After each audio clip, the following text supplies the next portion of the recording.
We are good. Great. And so today we're going to talk about the secret to deeper student engagement and strategies for implementing social annotation in your courses. And so, as I mentioned, I'm Joe Ferraro, and I'm joined by Dr. Bob DuBois there at UTK. Before we kick things off, I just want to tell you a little bit about Hypothesis and who we are. So we've been around for actually about 15 years now. We started as an open source project over a decade ago, and our original vision was simple: find a way to have people have conversations on the web exactly where they're talking about the content that they're reading.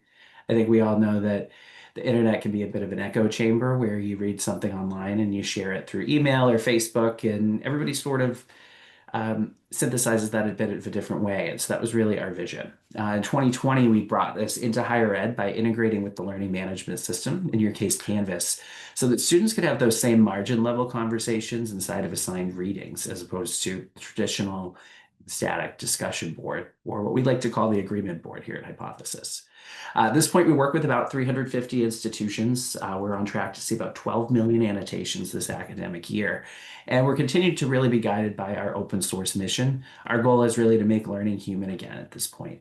And we're not just building a tool, we're helping campuses return to that human-centered learning, giving students agency, helping faculty see how learning happens in real time, and ultimately improving engagement and outcomes. And we do that through turning reading into a shared experience. With Hypothesis, and I'm going to dive into a demo in a few minutes, students can highlight, question, and respond right in the margins of the text directly from your LMS. You, as a faculty member, can see students are connecting those ideas, what's confusing the students in the class, and how they're interpreting key concepts before the class even starts. Technically, it's really simple to use. It lives in Canvas. There's no new logins, no extra systems, and we do integrate directly with your gradebook. But pedagogically, it's powerful. It really lets you see how thinking can happen. You're not waiting until a paper is due to know who understood the reading. You can really watch the learning develop line by line. And I'm sure many of you are familiar with social annotation, but if you're not familiar with the concept, it really means bringing discussion to the text or the course material itself. Instead of reading alone, students enter a shared space where they can comment, question, and respond directly inside the reading. It's a conversation that happens exactly where the ideas live. It also slows reading down. Students move from passive skimming to more active engagement.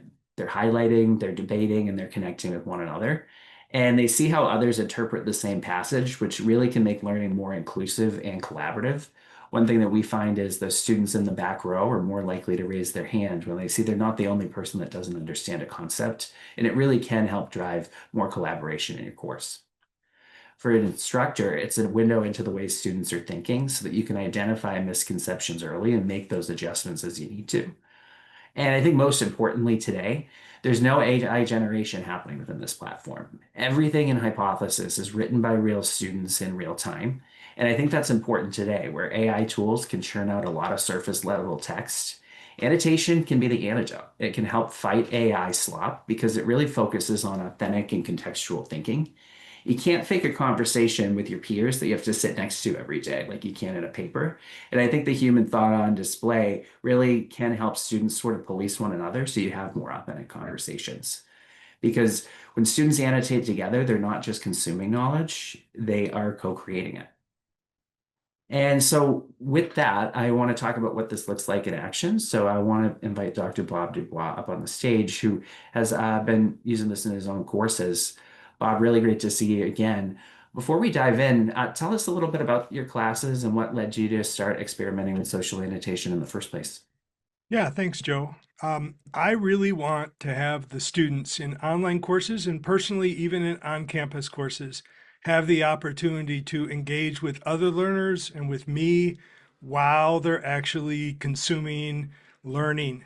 And that includes while they're reading the textbook, while they're starting the course and looking over the syllabus and the schedule, while they're watching media in the course, when they're raising questions in the course.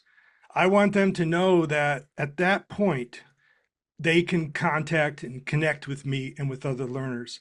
I think that the way it's done right now is frustrating for both faculty and for learners because you read the textbook and then you have to leave that platform and move to a discussion board and have a conversation. And I find that you lose the context. You also lose the ability to have students see clarifying comments or clarifying examples or clarifying kind of applications of what they're learning while they read. And so I think it reduces cognitive load. It keeps them engaged. It keeps them focused. And so I use it in every single class that I teach. So for example, I teach research methods. I've got students annotating together original research. I've got them annotating together the syllabus, the schedule. I've got them annotating together the textbook. I've got them annotating together all of the video lectures in the course. And so all of the conversations, for the most part, occur around the learning materials. And what's really awesome is over time, as a faculty member, I also get a lot wiser about the kinds of things that really are muddy to students, the kinds of things that really do need more elaboration by me in order to really make sure students get it. Now, how does this change student preparation? Do you want me to talk about that a little bit, Joe? Yeah, sure. I think that one of the things that this does is right from the start, make it clear that there is a live human being, me, and my graduate teaching assistants available for them while they are consuming. One of the things that is the best predictor of procrastination is the experience of negative emotions, failure, not understanding while they're actually consuming learning materials. And so to me, that is what I want to avoid. I want them to try to make sense of it, to give it the college try the first time. But when they have questions, when they don't understand things, I want them to not just kind of sit there and fester. I want them to actually ask. And I want to be able to get wiser about anticipating where I need to forecast that they're going to have questions and pre-populate the course with meaningful annotations that get them to recognize what's really being communicated as they read, as they watch, as they engage with others. So I teach research methods. I teach abnormal psychology. I teach industrial organizational psychology. I teach a course called The Science of Success. I teach graduate level courses where I teach other graduate students how to teach online, as well as how to teach research methods. And in every course, this has been, for me, a game changer because it provides a much more interactive feeling, looking, platform for making sure that I'm kind of, in a way, hovering over them, being able to be available while they actually try to learn. And what kind of reactions did you get from students early on when you rolled this out? It's a big shift in what they're used to. Yeah, at first, there is a learning curve. And that's why getting them started by annotating the syllabus, the schedule, other things is really, really helpful. But I think that one of the things that I see in the course feedback that I get is students really see this as a way to make their online courses as engaging. And in fact, I've had several students tell me that they find themselves in their on-campus courses talking with students who are in their online course about what they're doing in hypothesis, what they're doing in the class.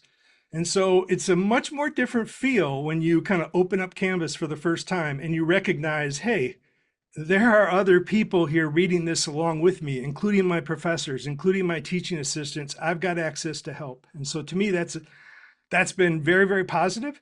And a lot of students have suggested to me that they wish that they had this opportunity across more of their courses because they're having the kind of dialogue that if I'm in an on-campus course, and I break them up into groups, it's hard for me to kind of hover around the room and really get a feel for what's going on. I can really see what's going on in the minds of the learners by looking at the kinds of questions they're raising, the kinds of comments they're making. And what's really cool is I encourage through annotation application of what they're learning to their actual career goals. And so you can help them co-create themselves connections between what they're learning and how they can use this in real life and at work. And I think that matters quite a lot. Yeah, I think it really matters. I know when I was a student, it was always, when am I going to use these things in my real life? Exactly. Exactly. I'll flash forward 20 plus years later, I've used most of them and then some. So I think the application is important. You mentioned that you teach this across all your courses. Have you noticed differences between in-person, hybrid, and fully online students and how they engage, or do you change your approach? Um, no, I'd say the only thing that I've noticed is it's really, really good to have part of the annotation be completely student led, to have students have the freedom to see this as a platform for them to engage with other learners and with me. But I think given the increasing availability and almost injection of AI into our life without whether we want it or not, I have found that it forces me to be a lot more creative in terms of the kinds of prompts, the kinds of questions, the kinds of things that I'm going to do with hypothesis. And to me, that's a good thing because I think there are far too many of what you referred to as agreement boards, where a faculty member creates a single question and everyone just responds to that. I prefer an environment where every student is expected to contribute questions. Every student is expected to take the conversation in directions that are relevant to them. And so to me, having that open fluidity is helpful, but also having the foresight to think about how you might engage students in a way that prevents them from thinking that they can just offload this to AI. And that also goes to one reason why I really like Hypothesis is peruse all some of the others. They've went all in on AI. It's right there in your face. It'll generate your replies for you. Hypothesis is a blank slate where you get to start conversing, and there's no one there telling you that you want me to ask the question for you. They've got to come up with it. And I find students struggle. You see the critical thinking. Just getting students to know how to prompt a meaningful discussion with open-ended questions is a challenge. And even juniors and seniors, sometimes it will take them multiple tries before they really understand the value of open-ended questions, the value of elaboration as they try to clarify what their questions are, things like that. And so to me, this is putting what we say matters right there at the forefront. That's why I like Hypothesis. Thanks. We'd like you to too, Dr. Bob. I was speaking to somebody else just yesterday about critical thinking and how this is a skill that folks are especially nervous as being lost in this new prompt generation where they get the answer right away. How do you see annotation building those skills more deeply over time?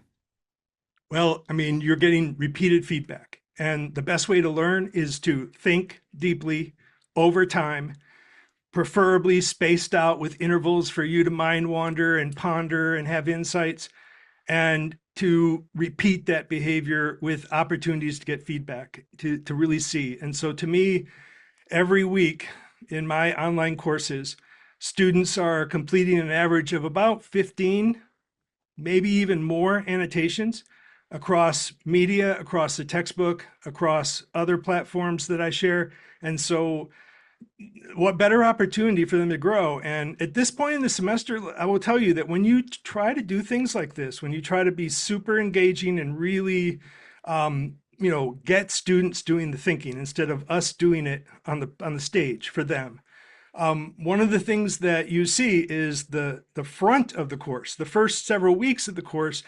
That's where you have to really free up your schedule to really be able to provide the kind of responsiveness and feedback that is helpful. You got to be patient because you start to recognize what we don't see sometimes in the classrooms if we're not actually watching them interact with each other and talk. And so usually by midterm, now I'm at a point where every week the grading takes a lot less time and it's much more of wow. And the students comment in the mid-course evaluations and in some of the other opportunities they have to get feedback that this is genuine. They really feel like they are learning how to think a lot better and that they're getting a very different kind of experience than they might get in a class where it was just content, but not a lot of opportunity for deep processing. And so I think that's super important. And so the students like using the tool. You're getting good mid-semester feedback on it. You're actually seeing a lot more engagement. I mean, 15 annotations per student in a class, that's probably close to the top of our range when we see best performing classes. How do you how do you get them to be accountable for that type of annotation? What types of stakes do you put on this work? It is as important as any exam to me because with AI and everything else, exams, you have to really think out of the box. And so to me, seeing evidence that they are thinking about how to employ and apply and analyze and reflect on and synthesize what they're learning, that's what matters the most. I've found that it kind of makes it easier for me to amp up some of the assessments themselves, the summative assessments that I do, because I'm seeing evidence in the annotations that they're understanding things that maybe I wouldn't be as comfortable they're understanding in a traditional class. And so I think that helps. Yeah, that makes sense. And there are probably a lot of folks on here that, I mean, most of the folks here probably haven't used hypothesis, but maybe they haven't tried social annotation before either. Sounds like you do a lot. Where would you tell people to start as they sort of ramp up? Well, I would tell them to start by thinking about how they might get students to do the thinking and how they might embed the kinds of things that they feel like they need to explain, embed them into the actual media themselves, the lectures, the textbook, so that you can steer students toward the kinds of conversations that you know are necessary if they're really going to understand what they're learning and make sense of it. To me, that's the most important thing. They're so used to memorizing that this is very different for them. I mean, they want when they think of annotating, they think of highlighting the key words that are going to show up on the test and putting them into a flashcard. And that's pretty shallow. And that's not the kind of processing that's going to create lasting memories or even lasting skills. So to me, the kinds of things that are going to produce lasting memories and skills are them making those concrete connections, those discovering those examples that they see in their everyday life that connect with what they're reading and sharing those and seeing the perspectives of other learners. Them seeing how other learners or perhaps me and my teaching assistants share visuals and media and other things that are happening in the world that connect to what they're reading.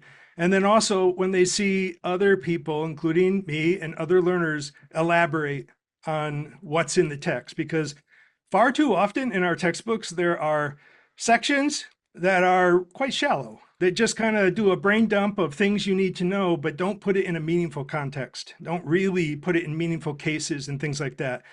That's what I found especially helpful in research methods in abnormal psych. I can step back and kind of explain why the author is saying what they're saying and what really matters. I can also tell them when there are things in the textbook that are no longer supported by evidence, because I think many of us know that textbooks are often as behind as 10 years in terms of the science. And so it's helpful for them to see that I bring something new to the table.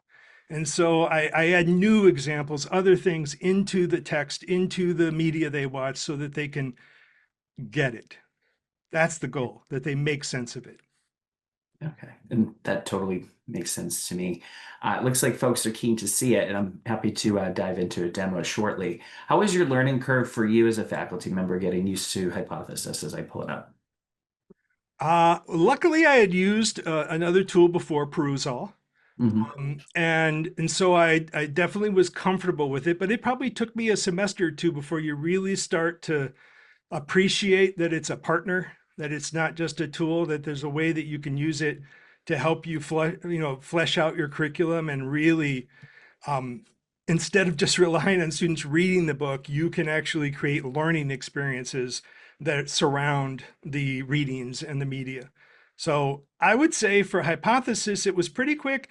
I would say there's a little bit of you have to figure out how to work with the bookstore, et cetera, to make sure that you get the right tools so that you can make sure your book is compatible. Luckily, all the books work through VitalSource, which is the platform that we use at UT. So I'm confident that any book I select, I can just add in Hypothesis and I will automatically have access to that. In addition, getting comfortable with the other things that you can annotate. So for example, you can annotate PDF files that you place in your course. You can annotate YouTube videos. You can annotate websites. I mean, there's some pretty good variety of things that you can do. And then what's really been nice for me is as I've used it, I've discovered other things that would be really nice. For example, Hypothesis added a tagging feature because I want students to be able to privately tag me and let me know that they have a question that maybe they're uncomfortable sharing with others, or they want me to specifically respond to what they bring up. And so I like that. And I found that students like that too because they can tag other people in the class.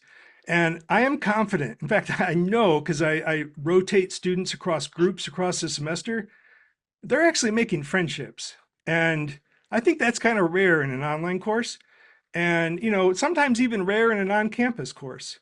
And so I really like the fact that they're connecting with other learners and they're engaging with other learners. So I would say if I were a brand new faculty member that wanted to use this, I would pick a semester where you're willing to um, try it out. I would use it. I would go slow. I would go at the speed that students start to understand what you're trying to accomplish. And gradually over a few semesters, if you make modest improvements, you're going to find that you've built something you really can't live without. It changes the way you think about how students learn and how you facilitate that learning. Great. Thank you for sharing your experience and for being one of the first to dive in on our vital source integration in the whole country. So you helped everybody on this call actually be able to facilitate this. So thank you. So what I want to do now is actually dive in and show everybody what the platform looks like. So this is Canvas, probably looks a little bit different than UTK, but this is set up for demo purposes. And so each hypothesis assignment lives in your learning management system, just like any other assignment that you would currently be assigning to your students. As I mentioned, and as Dr. Bob mentioned, one of the first things that we typically recommend as you're diving into um, social annotation is to find a way to annotate the syllabus. And so this is a sample syllabus. This actually lives directly in Canvas. So this is a Canvas page content. So something that's created, lives in your LMS, and probably looks pretty familiar aside from the actual syllabus content. We've all seen one before. Hypothesis allows students to interact in a reading pane. And so this is a place where anybody that's enrolled in your course, or to Dr. Bob's note, specific reading groups will actually see this view. We've got two different views that you can have. First is the page notes. Some instructors will use this as a place to actually demonstrate what the assignment's going to be with your purpose and instructions. And so you can see here, assignment is to actually take a look at the syllabus, add two annotations, and there's actually some guided questions on what types of things you may want to ask. This is a way to ask questions about something that's unclear, paraphrase instructions in the syllabus to your own words, and then you can actually see that instructors and students alike can simply highlight any text that is in the window and click the annotate button. Once they do that, they can type anything that they want. They are able to work on fonts, so they can put it in bold, italics, they can include quotes. We're big believers in multimodal annotation, so students can link out to external websites, including YouTube videos, as well as images to demonstrate the points that they're hoping to make. For folks that are in STEM courses, you can actually do annotation in LaTeX and do annotations on top of different types of equations. I can tell you my graphing calculator would be really sad. It's been replaced by Hypothesis at this point. And they can, as Dr. Bob mentioned, actually tag one another and the instructor. And it's as simple as we do on everything else. It's an at mention. Anyone that's in your course pops up, and you can simply tag that person. They'll be notified that they've been tagged in that annotation, and they can actually start to have threaded conversations there between the student and the instructor right on the margins of the page. So this is one example. This is a sample syllabus in Canvas pages. We do cover a variety of other types of assignments. We've also got things like PDFs, and PDFs are embedded. They can either be stored in Canvas files, which is stored on your server, or it can be stored in your own personal drives, things like Google Drive or Microsoft OneDrive, as long as the permissions are available. Once the student clicks into an assignment, you do have the option to pop it out of Canvas as well. So I'll show you both, Jason. And so you can pop it out so that you have more real estate essentially for the reading pane. So this is another example. It's a PDF. It's calculus. So I mentioned math. You can see again the annotations. We have some examples of how LaTeX is used within those annotations. And this also does show some additional features that we offer. Dr. Bob mentioned reading groups. You can actually separate your course based on the Canvas roster into multiple individual reading groups. So students can read and work together. So if you're teaching a course with a section of 25 students, you can break that down into something more manageable. Our recommendation is usually somewhere between 4 and 6. If you have a class of 100 plus students, you're definitely going to want to break this up into reading groups, or this could get quite crowded in terms of real estate. We also do cover quite a few other types of content, and it's really simple to make an assignment. So if you're used to making assignments in Canvas, it's really just adding 1 or 2 additional steps. So you would write your assignment description here. You can set all your points just like you would in the LMS currently, and hypothesis functions as an external tool. And you can decide if you want it to live in your Canvas experience or in that separate tab. Once you find hypothesis, it shows you the different types of resources that you can annotate.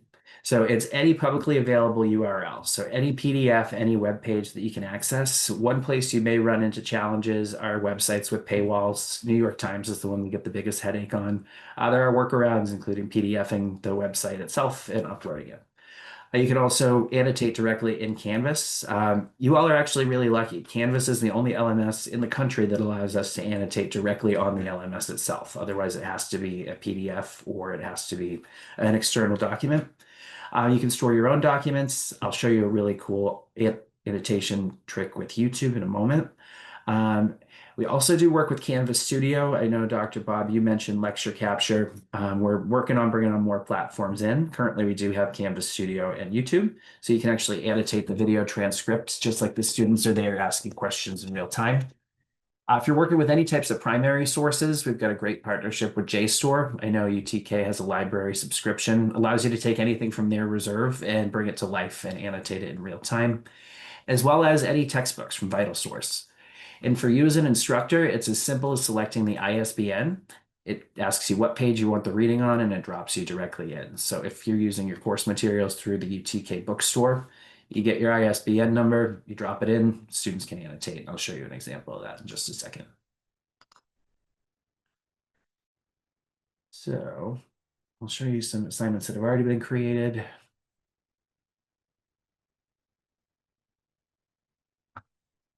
And the next one I'll show is video.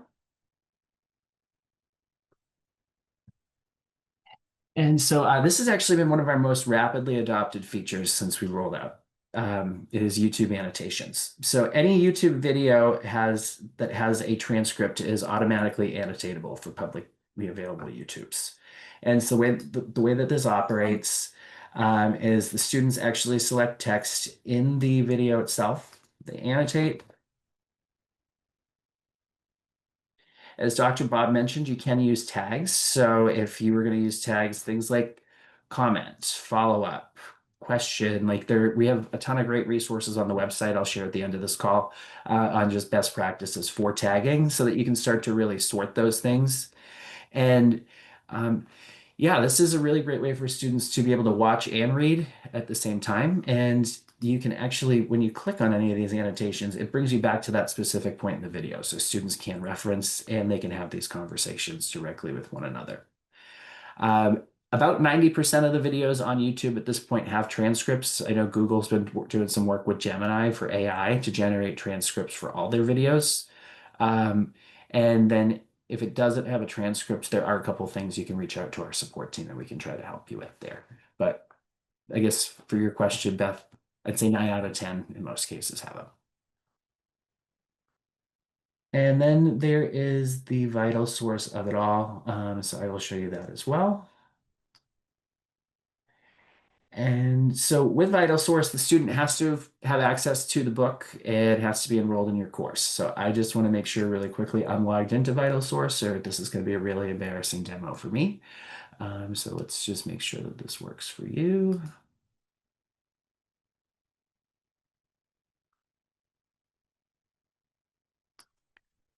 And so once the student's been logged in, they only need to do it once. They probably got cookies in their browser. Essentially, what Hypothesis does is moves into the same reader that your students are using currently. And we have taken over the right side of the real estate. So again, this was an open source book from VitalSource, but it can be any publisher material that functions in their reader. Same type of um, interface. You can annotate. One thing I didn't show is there are public annotations, but students can also take private notes. So these are things that only they see. And they can also simply just highlight specific words, and that would only be visible for them as well. So this is not just a social tool, but you can use it as a solitary reading tool as well. And any of these assignments do automatically sync up with your gradebook. We've got two different options. We use SpeedGrader, which if you're familiar with SpeedGrader in Canvas, you can set your rubric. And when you actually use the SpeedGrader functionality, what you'll see is your rubric living here on the right sidebar, individual student annotations based on who's actually created them. You can grade them based on your points here. We also do offer auto grading, and that's more for participation. You can set a set number of annotations and replies for each assignment, and then it will calculate and distribute those for you. So you have those two different options. And so really, I mean, our strategies that we recommend for driving engagement are starting with the syllabus. That is really the first interaction you're going to have with students in your course, and it can model expectations and really build community before that first lecture. Dr. Bob mentioned that as something he does, especially early on in a semester, using guiding questions. Focus students' attention on key concepts and key themes. Once they get used to the behavior, it's sort of like working out. Eventually, you get the muscle memory and they pick it up, but you want to make sure you're modeling those, especially early on. Make sure you can find ways to connect annotation to assessment.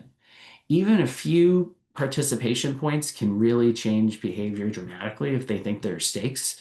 And just if students know their skin in the game and everybody's watching, they're going to make sure that they're participating in the way that they should. Definitely use the group's functionality as much as you can. I find students open up when they know who they're talking to Dr. Bob's point. They're making friends in online classes. That doesn't happen all the time. Let's really roll with that. And make sure that you give them the opportunity to reflect after annotation. Let them revisit the text and comment on what they learned from peers. We showed a few different examples. Is there anything I missed, Dr. Bob, that you think people would really want to know about? Not off the top of my head. No, I think this has been a really nice overview. I think the hardest thing is the just learning how to kind of have that metacognitive stream where you can anticipate the kinds of things that you can do to guide them as they read and learn and consume media. Yeah. And depending on what your goals are for the course, there are different things that this can really support. I do want to share just two different case studies. This one is one that I think is really powerful. So we worked with the University of Texas at Austin. They have the same setup as you all. It's a vital source school, integrates on top of their book, and they saw there was a real challenge, especially in their intro physics course. But the biggest challenge that they actually ran into was that that student on average is actually looking at the textbook 6 times over the course of a 12-week semester. And that had some pretty negative impacts on students' grades. They called this a weed out course early on. And what they found was once they incorporated Hypothesis into the course, the average student was actually interacting with the textbook about 37 times over the course of that same semester. So you get a 5x increase in engagement. And what they found was that students were more prepared when they came to the lecture, and they also were doing better in the course. It wasn't as much of a weed out as they'd expected once they got the student engagement that they wanted. And if you're reading really dense material, some work we did with our friends in Ohio, this was with an introductory pharmacy course. They were having freshmen and sophomore students reading graduate level research papers in pharmacy. And what he found was by using reading groups and warm calls in the lecture to actually reference folks' annotations, they really picked up the material more quickly. You saw engagement nearly double.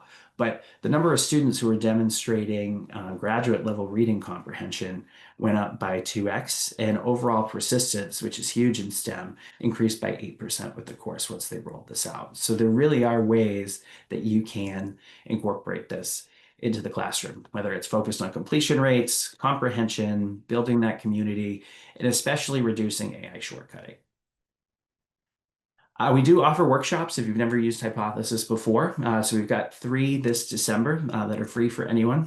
First is activating annotation in your LMS. It'll teach you how to get started, and we will also get you set up with your course. So if you need assistance, this will be an opportunity to meet with our instructional design team one-on-one. They'll also teach you how to do an annotation, your syllabus assignment the right way to teach best practices. So if you're going to dip your feet in the water, they'll walk you through that every step.